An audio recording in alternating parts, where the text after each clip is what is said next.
개장전 성공 전략 시작합니다. 오늘은 배터리 부장 함께합니다. 하이투자증권 강북 WM센터 이창환 부장 나오셨습니다. 안녕하세요. 네, 안녕하세요. 예.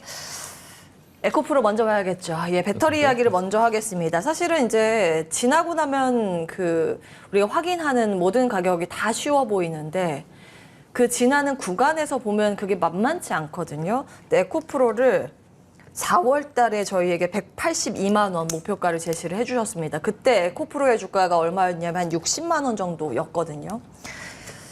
어떻게 그때 100만 원 이상 갈 거라고 보셨는지 대단한 용기라고 지금 지나오니까 그런 생각이 들긴 하는데 근데 어제 일단은 100만 원 장중에 찍고 내려오면서 마무리가 됐습니다. 에코프로 AS 먼저 해볼까요? 어제 이제 101만 5천 원 고점 찍고 이제 밀렸었고요. 예. 아마 2시 넘어서부터 이제 2000년 전체적으로 일괄적으로 매도세가 한번 쏟아져서 변동성이 좀 나왔고 바로 간 게 아니고요. 그 60만 원 정도 얘기해서 79만 원 한번 갔다가 그 다음에 이제 주가 빠졌죠. 그리고 나서 50만 원을 깨졌다가 다시 50만 원 지지하고선 예. 그러고 나서 이제 지금 다시 이 정도까지 왔는데 그때 여러 가지 그 밸류에이션에 대해서는 공개를 해드렸습니다. 그러니까 제가 단순히 목표가만 제시했던 게 아니라 네. 밸류에이션에 대한 그 산정 과정을 보여드렸던 거거든요. 그래서 그걸 다시 한번 보시면 될 것 같고요. 지금은 이제 에코프로 같은 경우에는 지금 밸류에이션을 뭐 어느 정도가 적정가다 이런 걸 따지는 상황은 지났습니다. 이제 그렇게 그러니까 제가 훨씬 높은 그 밸류에이션을 말씀드렸고 그보다 더 높은 가격을 말씀하신 분들도 계시고 한데 지금은 높은 가격이요? 182만 원보다 높은 가격이 있었습니까? 네, 제가 이제 다른 타 방송에서 최고 높이 말씀드린 건 242만 원까지도 말씀을 드렸는데, 근데 이제 그게 중요한 게 아니고요. 이건 지금부터는 이제 수급 싸움이에요. 수급으로 움직이는 구간이기 때문에, 그렇죠. 그러니까 저게 이제 2027년도까지 밸류에이션 계산해서 목표가를 제시드렸는데 이렇게 빨리 움직인다는 거는 그 밸류에이션에 의한 목표가나 적정 주가는 시기랑은 상관없거든요. 그게 1년이 갈지 바로 갈지 이거는 알 수가 없는데 지금은 이제 8월 말 MSCI 얘기를 계속 그동안 해왔고 예. 8월 11일에 이제 결과 발표가 있을 거고요. 그리고 8월 31일에 이제 종가 편입이 되는데 이게 이제 편입이 거의 확실시 된다라고 시장에서 그렇게 보는 상황이고 5월 달에 편입이 안 됐을 때도 5월 달에 안 되면 8월에 된다라고 말씀을 드렸습니다. 그래서 이제 그렇게 되면은 이제 8월 말까지는 에코프로의 시간이 온다라고 이제 말씀을 드렸던 건데 8월 말까지. 그 말씀드린 대로 진행되고 있고요. 그래서 이제 에코프로 같은 경우에는 상단이 열렸기 때문에 그러니까 얼마까지 갈지 모른다가 저는 개인적으로 정답이라 볼 수 있겠고요. 예. 그리고 8월 말까지는 일단 좀 보유해보고 그러고 나서 거기서 뭐 계속 끌고 갈지 일부 차별할지는 그때 가서 결정해도 늦지 않겠다라고 말씀드리겠고 예. 지금은 아직은 2차 전지 그 공매도 전쟁이 끝나지 않았습니다. 그리고 여전히 이제 공매도 어제 뭐 에코프로 같은 경우는 장중에 공매도 비중이 5%가 넘었거든요. 예. 또 이제 이번 달 최고 비중입니다. 그러니까 여전히 공매도가 곧 요즘 많은 상황이기 때문에 아직 끝나지 않은 전쟁이라고 말씀드리겠고요. 2차 전지 투자하시는 분들이 이제 가장 많이 갖고 있는 게 양극재 종목들인데 사실 그렇게 보시면 돼요. 가장 갑의 위치에 있고 그리고 실적 성장성이 가장 높고 그리고 그게 이제 실적 가치성이 가장 높은 섹터가 그러니까 리튬을 하는 지주사, 그러니까 양극재 지주사 그리고 양극재 기업들이거든요. 리튬을 하는 양극재 지주사. 그게 이제 에코프로 포스코홀딩스 이렇게 되겠고요. 예. 그리고 이제 양극재 대표 종목들이 이제 에코프로 BM이라든가 예. 포스코 퓨처엠도 좀 다시 잘 유심 있게 봐야 되는 게 이제 캐파가 이제 2023년까지 62만 톤에서 100만 톤까지 40% 증가를 했거든요. 발표를 했기 때문에 이 캐파 증가에 대해서는 유심히 관심 있게 봐야 되고 그리고 포스코 퓨처엠 같은 경우도 지금 정부채를 나름 내재화를 하고 있는 상황이라서 잘 봐야 됩니다. 포스코 퓨처엠도 봐야 되겠고 그리고 이제 코스모 신소재 같은 경우에는 양극재 기업들 중에서 유일하게 공매도가 안 되는 특징이 있습니다. 코스모 200이 아직 편입이 안 됐기 때문에 코스모 신소재요. 네, 코스모 신소재는 공매도가 안 됩니다. 코스모 화학이 코스피 200 종목이라서 공매도가 되고요. 그리고 코스모 신소재가 이제 6월달에 전구체 공장을 완공을 한 상태고, 그래서 전구체를 이제 나름 내재화를 하면서 원가 절감을 한 20%까지 좀 절감을 하는 상황이라서 향후에 이제 영업이익률이 보통 6%대인데 이거보다 더 많이 나올 가능성이 상당히 있고요.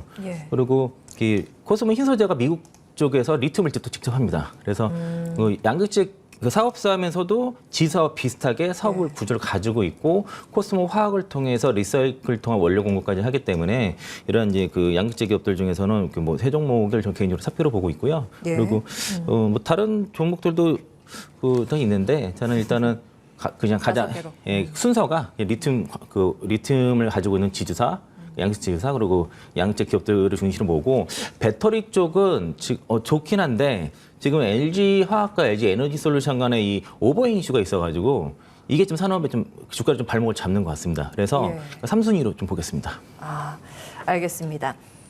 일단 MSCI 지수 편입 이슈가 있기 때문에 8월 말까지 그러니까 새롭게 지수 리밸런스 맞춰지는 8월 말까지는 에코프로의 시간이라고 보셨고 같이 볼 만한 종목으로 에코프로, 포스코 홀딩스, 양극재 쪽 에코프로 BM과 포스코 퓨처엠, 코스모 신소재 이렇게 5개 종목 꼽아주셨습니다. 이제부터 뭐 하늘의 영역이고 8월 말까지 보자고 하셨기 때문에 그때 다시 한번 점검 받도록 하겠습니다. 최근 들어서 이들 대장주들이 약간은 그 고점에서 쉬어가는 양상을 보일 때 주목을 받았던 쪽이 그 아래 장비주가 아닐까 싶습니다. 배터리 장비에 대해서도 지난번에 또 투자 의견 주셨다면서요. PNT. 그 셀 3사 다 납품하는 쪽이죠. 네, 어제 급등하더라고요. 전국 공정 쪽에 그러니까 어제 올라갔던 장비 종목들이 대부분 전국 공정 쪽에서 강점이 있는 기업들이고요. 그러니까 전국 공정. 그래서 여기 이제 PNT는 제가 이제 적정 시가총액은 1조 5천억 정도라고 좀 말씀드렸습니다. 그러니까 예. 이제 그 영업이익이 내년에 1,500억 정도 예상이 되는데 여기 이제 영업이익 배에서 10배, 그 POR 값으로 10배를 주게 되면은 시가총액 1조 5천억까지 가능하다. 다만 이제 지난주에 1조 2천억 정도였습니다. 시가총액이. 그래서 예. 업사이드가 아주 크진 않다라는데 그걸 한 번에 올라가는 케이스고 그리고 지난주에 말씀드렸던 종목들 중에서 좀 자리가 괜찮다라고 말씀드렸던 장비주가 코인테크가 있었고요. 코윈테크. 코인테크도 어저께 많이 올랐고 DNT 말씀드렸고 DNT는 유상증자 받자라고 의견 드렸고요. 그리고 윤성 FNC, 원익 PN이 그 PNT까지 그 5종목을 이제 지난주에 말씀을 드렸는데 PNT 같은 경우는 6만 원 이상에서는 뭐 차익 실현 관점 말씀드리겠고요. 원익 PN이는 실적 턴어라운드 기대감이 좀 있는데 이건 안 보시는 게 좋을 것 같습니다. 아, 왜요? 예. 주가 흐름이 가장 안 좋습니다. 아, 예. 그래서 실적이 약간 들쑥날쑥 좀 하는 것 같고 이게 이제 인사병 되면서 실적 털어오는데 기대가 상당히 있는데 예. 좀 은근히 그 반영을 못하는 거 봤을 때는 뭐 다른 이유가 있을 것 같아서 원익 PN은 안 보시는 게 좋을 것 같고요. 얘도 3사 다 들어가는 데인데 예. 아, 좋진 않았네요. 활성화 예. 장비 쪽인데 좀 아직은 좀 더 기다릴 시간이 좀 필요할 것 같고 그리고 코인테크 같은 경우는 42,000원 돌파 여부 확인해 보셔서 거기서 대응하시면 되겠고 그 윤성 FNC랑 DNT가 좀 더 그 긍정적인 흐름이 이어질 거다라고 보고 있고요. 그 DNT 같은 경우는 유증까지 그러니까 주주 배정 유증이기 때문에 예. 요거 유증까지는 다 받으시는 전략으로 보시면 좋을 것 같고 그리고 요거랑 추가로 말씀드렸던 게 지난주에 이제 부품 쪽도 말씀드렸거든요. 그게 예. 이제 TCC 스틸과 이제 사마알미늄 말씀드렸던 건데 TCC 스틸이 어저께 좀 좋은 움직임이었고 사마알미늄도 자리가 다 괜찮아서 말씀드렸는데 예. 전체로 좋은 자리에서 반등 나왔다고 볼 수 있겠습니다. 예, 윤성 FNC, DNT 최선호주로 보시고 차선호주로 TCC 스틸과 사마 알미늄 그리고 DNT는 보유하고 계신 분들 유상증자 참여해서 단가 낮추는 그런 전략. 그 유상증자 참여하시겠습니까? 문자 올 겁니다. 그때 이제 참여 의사를 밝히시면 되겠고요. 자, 반도체 보겠습니다. 사실은 이제 배터리하고 반도체하고 예전에는 핑퐁 하면서 한쪽이 가면 한쪽이 못 갔는데 최근 들어서는 경합이라기보다는 동조화 흐름을 보일 때가 좀 적지 않은 모습입니다. 근데 상대적으로 배터리에 비해서 반도체가 좀 많이 주목받지는 못하는 최근 분위기인데 이거는 어떻게 보세요? 특히 삼성전자 실적 발표 이후에 이 에너지가 조금은 붙인 모습입니다. 그러니까 반도체 섹터는 그 사이클 산업이기 때문에 이거를 성장주로 투자하게 되면은 실패할 가능성이 상당히 높습니다. 이게 사이클 산업이라는 거를 이해를 하셔야 되고요. 그 뭐 HBM이라든가 뭐 실적이라든가 뭐 이런 때 올라갔다는 거는 결과적인 거지. 그 여러 가지 경기 선행지표라든가 이게 사이클 그 위치에 맞게끔 움직이는 건데. 예. 온앤컨인가는 오늘 제 2번째 방송인데 이 코너에서 근데 예. 그때 당시에 오셨을 때도 반도체 그때 이제 뭐 이스페타시스를 비롯해서 HBM 관련 종목들이 막 급등을 하기 시작할 때였는데 인공지능에서 네, 예. 좀 더 올라가서 추가로 올라가는 상황이었는데 그때까지만 해도 그 고객사 재고 감소가 나타나지 않았기 때문에 다소 이제 업황 사이클에 비해서 빠르다를 말씀드렸는데 그러고 나서 그 다다음 주쯤부터 5월 달에 이제 퀄컴 등을 통한 이제 고객사 재고 감소가 확인됐거든요. 그래서 반도체는 이제 사이클상으로는 이제 고객 그 감산에서 시작해서 고객사 감소 재고 이게 실적 사이클을 이어가면서 이 3단계로 랠리가 나오는데 고객사 재고 감소가 나왔기 때문에 추가 랠리가 나올 수 있는 요건이 됐었는데 다시 지금 마이크론이 추가 감산 얘기가 나왔고요. 그리고 SK하이닉스가 8월에서 9월 달에 다시 감산설이 도는 상황이라서 이게 사이클상 다시 감산으로 돌아갔습니다. 그렇게 되면은 고객사 재고 감소에 대한 기대감 때문에 주가가 올라갔던 것들은 상당 부분 반납하는 게 지금 맞다고 볼 수 있겠고요. 그래서 지금 삼성전자라든가 SK하이닉스 그리고 이제 반도체 기업들 지금 주가의 조정은 물론 이제 챗 GPT 뭐 사용자 감소 이런 일수 있겠지만은 이게 사이클상 주가가 조정하는 거는 맞다라고 볼 수 있겠고 그리고 이제 반도체 주가를 결정하는 게 사실 이제 그 실적과 이제 밸류에이션 부분인데 그러니까 사상체대 실적을 찍었음에도 불구하고 주가가 빠진 이유가 다 밸류에이션 하향 때문이거든요. 근데 보통 그 이제 경기 선행 지수라고 해가지고 이제 글로벌 그 유동 그 연간 증감량 그러니까 그 유동성 연간 증감률이라든가 그 미국 제조업 ISM 지수라든가 이런 것들을 6에서 9개월 정도 그게 지표들이 선행하고 그 선행된 지표와 반도체 주가가 이제 같이 이제 그 동행을 하는 그런 그림인데 작년 11월 달부터 글로벌 유동성 그 연간 증감률이 이제 반등하기 시작해서 반도체 종목들의 밸류에이션 올라가는 그 요소가 됐고요. 다만 아직까지 미국 그 제조업 ISM 제조업 지수라든가 중국의 그 IT 수요 증감률이라든가 아니면은 거기에 그 먼저 선행하는 중국의 그 신용 극락 지수 이런 것들이 아직까지 크게 올라오지 못해서 그리고 또 뭐 반도체 가격 그 1기가당 평균 단가라든가 이런 것들 이제 이익과 연결되는 것들은 아직은 올라오지 못했습니다. 지금 밸류에이션이 올라가는 단계고요. 그리고 그 밸류에이션 올라가는 과정에서 사이클은 감산과 이제 고객사 재고 감소 실적으로 가는데 지금 고객사 재고 감소 사이클로 오인했던 것들로 인해서 급등이 나왔는데 이게 다시 되돌아갔다는 거는 일단 조정이 나오는 게 맞습니다. 그래서 삼성전자가 지금 그 실적 발표를 함에도 불구하고 컨센보다 좋지만은 그래도 뭐 14년인 만의 최저 실적이거든요. 그래서 이제 조정 나왔는데 아마 요거 추가적인 조정 분명히 나올 겁니다. 그리고 특히 이제 소부장 쪽에서 많이 올라갔던 종목들은 좀 조정은 불가피한데 아마 이게 이제 계속 밑으로 끌고 우양 이게 아니라 그 사이클이 되돌아가면서의 조정이기 때문에 저점 잡고 다시 올라갈 타이밍이 나올 것이고 또 주목해 볼 만한 게 지금 그 애플이 만든 그 비전 프로 있지 않습니까? 여기에 반도체 하이닉스가 들어간다는 뉴스가 어저께 나왔습니다. 그래서 그 하이닉스가 그 특수 디램이라고 하는데 이게 이제 비전 프로에 좀 들어가서 이게 그 애플의 이제 칩인 그 R1과 같이 연동하는 거서 요구사항에 맞춰서 특수하게 제작한 디램이라 하거든요. 그래서 이 부분이 SK하이닉스가 그 삼성전자라든가 마이크론을 제치고서 단독 공급한다는 측면에서는 좀 이거 주목해 볼 만한 이슈다. 오늘 장에서 그렇게 보고 있고요. 그리고 어제장에서 이제 빅테크 기업들이 쉬는 거는 7월 24일에 그 리밸런싱 한번 있거든요. 그 나스닥 100에서 나스닥 100에서 그래서 아마 그래서 쉬는 것 같고 그 뭐 마이크론이라든가 이제 그 다른 좀 더 사이즈가 작은 반도체 종목들이 전체로 올라가면서 필라델피아 반도체 지수가 올라간 걸 보서는 오늘 정도나 오늘 내일 정도면은 반도체 섹터도 좀 조정 1차 마무리하고 좀 반등 저점 잡지 않을까 이렇게 일단 말씀 드리겠습니다. 단기 조정. 그럼 SK 하이닉스를 반도체에서 탑픽으로 보시는 건가요? 그러니까 이게 이번 장에서는 SK 하이닉스 탑픽은 맞는데 지금 제가 확인할 게 있어요. 이게 뭐냐면 일단 SK 하이닉스 실적 발표를 아직 안 했기 때문에 확인을 해야 되고 그리고 향후 가이던스를 봐야 됩니다. 또 하나가 지금 SK 그룹 전체가 지금 유상증자설이 있습니다.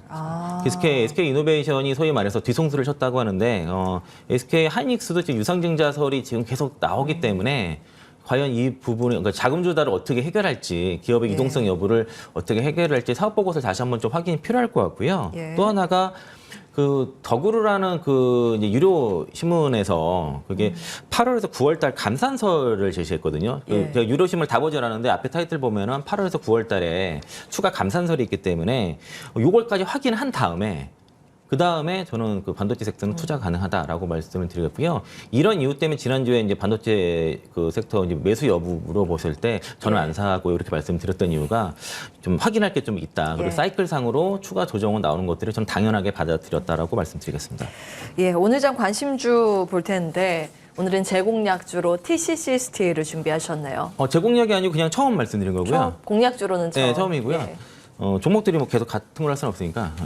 이게 이제 그냥 포인트로 말씀드리면은 동사가 이제 그 원래 주력 제품은 그 석도 강판 쪽인데 이게 이제 니켈 도금 강판 쪽의 수요가 증가하면서 그 이런 기존 캐시카우인 석도 강판의 매출 비중이 70% 밑으로 떨어졌고요. 작년에 이제 그 니켈 도금 강판 매출 비중이 35% 정도가 올라갔는데 이게 이제 2009년부터 LG화학과 삼성 SDI 쪽으로 납품하면서 2차 저지 소재 쪽으로의 사업 다각화에 성공한 사례고요. 동사가 이제 들어온 이제 삼성 SDI 협력사라든가 LG 엔솔 협력사에 주로 납품하고 있고 이 산업 자체가 2030년까지 매년 24% 성장이 예상되고요. 지난 4년간 71% 정도 성장을 한 그 섹터 그 산업입니다. 그리고 동사가 이제 현재 캐파가 7만 톤인데 올해 8월 달까지 13만 톤 증설해서 20만 톤 캐파가 확대가 됩니다. 그래서 이게 여기에 대한 실적이 뭐 올해 한 3천억, 내년에 4천억, 4,300억 정도로 예상을 하기 때문에 아마 실적이 본격적으로 그 업이 되는 상황은 올해부터 해서 특히 내년을 좀 잘 봐야 될 것 같고요. 그리고 시장에서도 2030년까지 그 전기차용 니켈 도금 강판의 공급 부족을 예상하고 있고 사실상 국내 업체에서는 TG 스틸이 유일하고 다른 업체들 증설분까지 다 해도 지금 앞으로는 계속 부족할 거다, 공급이 부족할 거다 예상하기 때문에 그런 입장에서는 그 TC 스틸도 좀 잘 봐야 될 것 같고요. 그리고 이게 이제 그 철강 쪽에서 이제 2차 전지 쪽으로 바뀌면서 밸류에이션의 리레이팅이 되는 과정이기 때문에 내년부터는 2차 전지용 그 니켈 도금 강판 매출이 56% 정도 예상이 되거든요. 그럼 밸류에이션 바뀔 수밖에 없겠고요. 그리고 그 내년도 매출은 대략 한 1조 정도 이상 예상하고 있고 그리고 영업이익은 한 1,000억에서 1,100억 정도 본다고 하면은 이제 이 정도면 영업이익에서 제가 15배 정도는 가능하다. 그러니까 P2R이나 P5R이거든요. 15배 정도 된다고 하면은 한 시가총액은 내년 실적 기준으로 한 1조 5천억 정도 적정 시가총액이 나와서 그럼 주가로 환산하니까 59,200원 정도고요. 그래서 이제 목표 주가는 59,000원 말씀드리겠고 어제 종목이 좀 튀어 올랐습니다. 그래서 뭐 바로 쫓아가는 것보다 한 43,000원 이하권 좀 눌릴 때 좀 눌려주면은 적어도 5일선 정도 눌릴 때 그 이하에서 편히 말씀드리겠고요. 선저가는 넉넉하게 29,000원 말씀드리겠습니다. 예, 오늘의 관심주 TCC 스틸까지 체크해봤습니다. 하이투자증권 강북 WM센터 이창환 부장과 함께했습니다. 말씀 고맙습니다. 네, 고맙습니다.